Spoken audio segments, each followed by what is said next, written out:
글로벌 기업이란 말이죠. 그러니 이 기업의 실적은 이후에 발표될 미국의 동종업종 기업 실적의 일종의 가이드라인이 될 수가 있기 때문에 중요했다고 생각을 했습니다.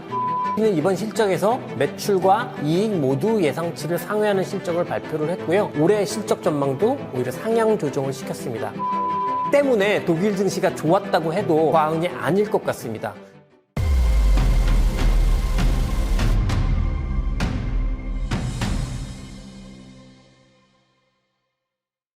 찐생 여러분 안녕하세요. 찐쌤 김진입니다. 현재 시장 보면 아직까지는 관세다 이런 거시적인 변수에 의해서 움직이고 있습니다. 근데 지금 실적 시즌이잖아요. 근데 이렇게 실적 시즌 늘 중요했었는데 거시적인 환경으로 너무 많이 움직이다 보니까 실적에 대한 관심이 크게 축소가 되고 있는 것 같습니다. 저 역시도 실적을 통해서 뭔가 시장이 드라마틱한 변화를 보일 거다 이렇게 기대하지는 않고 있는데요. 다만 그래도 이 실적을 통해서 이후에 종목별 흐름, 주도주의 변화의 흐름 이런 것들은 힌트를 얻을 수도 있지 않을까 생각을 합니다. 그래서 오늘 필살기 시간에는요. 어제 아침 그리고 오늘 아침에 발표된 테슬라, SAP, IBM 등에서 판단해 볼 수 있는 실적의 시사점을 살펴보고요. 내일부터 다음 주까지 있을 빅테크의 실적의 주목 포인트들 이런 것들 짚어보도록 하겠습니다.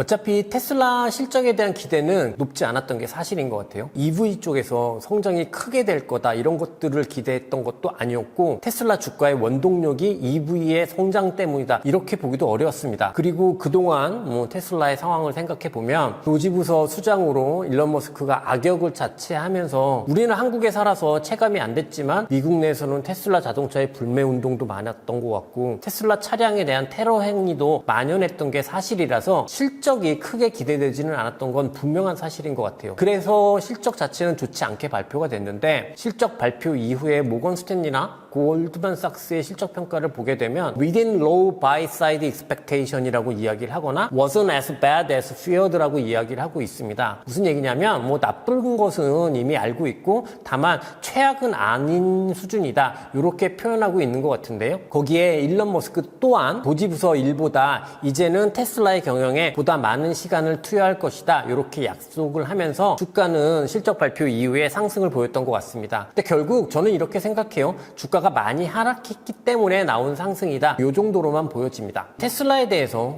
정답은 아니겠지만 저의 개인적인 판단을 말씀을 드려보자면 지난 2차 랠리를 보였던 이유는 사실은 실적 때문이 아니라 FSD나 ESS 같은 신규 사업들이 본격적으로 성장을 하기 시작했기 때문이거든요. 근데 이게 고스란히 다시 주가가 되돌려진 이유는 머스크의 정치적 행보도 분명한 이유가 되긴 했겠지만 가장 큰 신규 사업분인 이 FSD 부분에서 오히려 본격적인 경쟁이 더 심화되었기 때문에 이런 현상 때문에 주가가 원상복귀됐다. 저는 이렇게 이해를 합니다. 사실 그동안 테슬라가 주가가 하락을 하는 동안 중국의 하웨이나 BYD의 자율주행 플랫폼이 크게 주목받았던 것도 분명한 사실이거든요. 그러니까 여기서 다시 새롭게 테슬라가 주가 상승 추세를 형성하려면 신규 사업부의 재증명이 필요하지 않나 이렇게 생각을 해요. 자율주행 플랫폼에서 정말 압도적인 경쟁력이라 수익을 거두든지 아니면 다른 신규 사업부에서의 또 특별한 고성장이 필요할 것 같습니다. 예를 들어서 에너지 사업부 같은 경우 이번 IR에서도 머스크가 앞으로 10배 이상 성장할 거다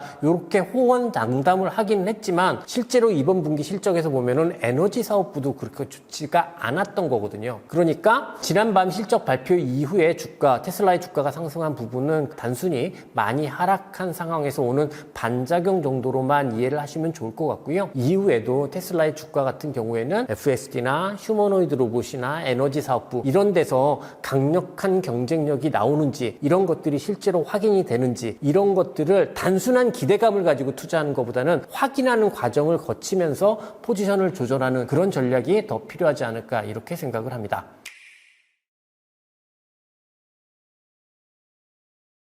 SAP는 기업용 소프트웨어 회사인데요. 이 회사가 의미가 있는 거는 유럽에서 정말 몇 개 안 되게 이제 미국의 빅테크하고 경쟁을 할 수 있는 그런 기업입니다. 특히 이 SAP는 기업용 ERP 쪽에서는 정말 압도적인 시장 점유율을 가지고 있는 기업인데요. 자울이라고 하는 생성형 AI 디지털 어시스턴트를 가지고 있습니다. 요거는 일전에 제가 한번 설명을 드렸던 직원 AI 에이전트 혹은 기업용 AI 에이전트다 이렇게 생각하시면 되겠습니다. 저는 현재 상황에서 이 기업의 실적이 어떻게 나오는지도 중요하다고 생각을 했는데요. 왜냐하면 이 기업은 글로벌 기업이란 말이죠. 그러니 이 기업의 실적은 이후에 발표될 미국의 동종업종 기업 실적의 일종의 가이드라인이 될 수가 있기 때문에 중요했다고 생각을 했습니다. SAP는 이번 실적에서 매출과 이익 모두 예상치를 상회하는 실적을 발표를 했고요. 올해 실적 전망도 오히려 상향 조정을 시켰습니다. 특히 이제 회사 측에 따르면 이번 분기 전체 클라우드 소프트웨어 계약의 30% 이상이 AI와 연관된 매출이라고 합니다. 즉, 이 SAP 같은 경우에는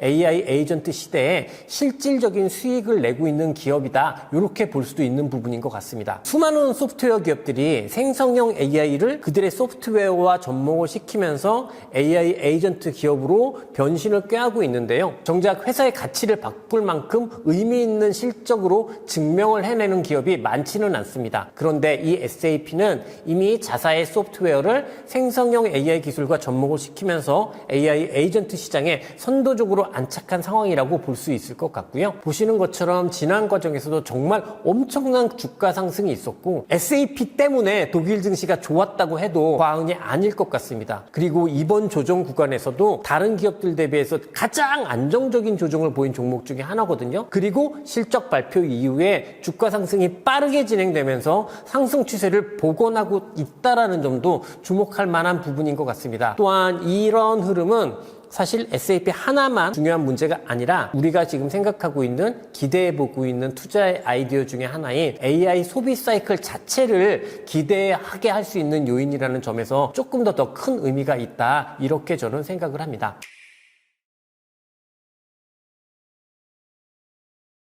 사실 IBM 실적 자체가 그렇게 기대 이하는 아니었습니다. IBM의 경우 그동안 미국 증시가 조정을 받는 과정에서도 가장 하락하지 않은 종목군 중에 하나였습니다. 그리고 앞서 말씀드린 대로 SAP의 실적과 주가 반응이 긍정적이었기 때문에 가장 하락하지 않은 종목인 IBM도 실적 이후에 실적이 잘 나오게 된다면 SAP와 유사하게 상승 전환을 할 수 있지 않을까, 이런 내심 기대를 했었지만 오히려 하락을 하고 있는 상황이고요. IBM의 주가 변동성이 크지가 않은 회사예요. 그래서 이걸 고려해 보면은 꽤 큰 폭의 하락을 시간에서 보이고 있다고 생각을 합니다. IBM의 실적이나 실적 가이던스에서 특별히 부정적인 부분은 발견이 되지 않아요. 회사에서는 심지어 현재 매크로 환경이 매우 유동적이지만 그럼에도 불구하고 2025년도 전망을 수정하지는 않았습니다. 그러나 미국 정부의 IT 투자 축소에 따른 실적 둔화 부분을 뛰어넘을 만큼의 소프트웨어 쪽 성장이 확인되지 않으면서 주가도 많이 안 빠진 주식이기 때문에 주가가 더 큰 폭으로 하락하고 있는 게 아닌가, 이렇게 추측이 됩니다. 특히 주목해야 되는 부분은 SAP는 실적 이후에 상승을 했고 IBM은 실적 이후에 하락했다는 건데요.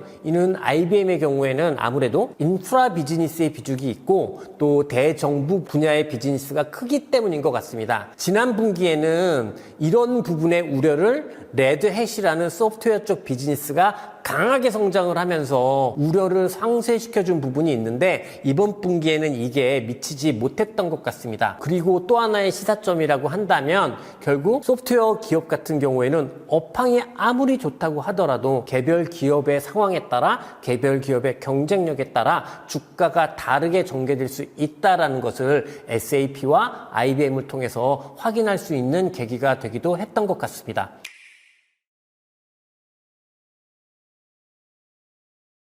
지난 분기 이 빅테크들의 실적을 보면 클라우드 사업부의 실적이 부진하게 발표가 되면서 그때부터 사실상 이제 주가 동력을 상실한 측면이 있거든요. 그런데 이 클라우드 부분의 실적은 이번에도 그렇게 좋지 않을 것 같다라고 생각을 합니다. 왜냐하면 관세 전쟁의 불확실성 때문에 글로벌하게 IT 지출 전망치가, 지금 제가 그래프를 하나 보여드리는데요. 보시는 것처럼 지난 4분기 전망, 지금 짙은 색이 4분기 전망이고요. 조금 옅은 색이 올해 1분기 전망인데 현재 전망 자체가 지난 4분기 전망보다도 더 현저하게 감소되는 게 확인되고 있는 상황입니다. 특히 미국 연방정부의 IT 지출 자체가 굉장히 많이 축소가 됐거든요. 이것 역시 큰 요인으로 자리 잡고 있습니다. 때문에 빅테크의 클라우드 부분의 실적이 서프라이즈하게 나올 가능성은 높지 않다, 이렇게 봐야 될 것 같아요. 최근에 컨센서스 상황을 보더라도 마이크로소프트나 아마존의 클라우드 추정치가 지속적으로 좀 하향 조정되고 있습니다. 있습니다. 또 캐펙스 전망치도 하향 조정되고 있는 그런 흐름까지 관찰이 되고 있는 상황입니다. 그러니까 전체 사이클 측면에서 AI 투자 사이클의 종료 또는 후퇴 가능성은 일단은 더 높아지고 있다. 높은 상황이다. 주가까지 보더라도 이렇게 볼 수 있을 것 같습니다. 하지만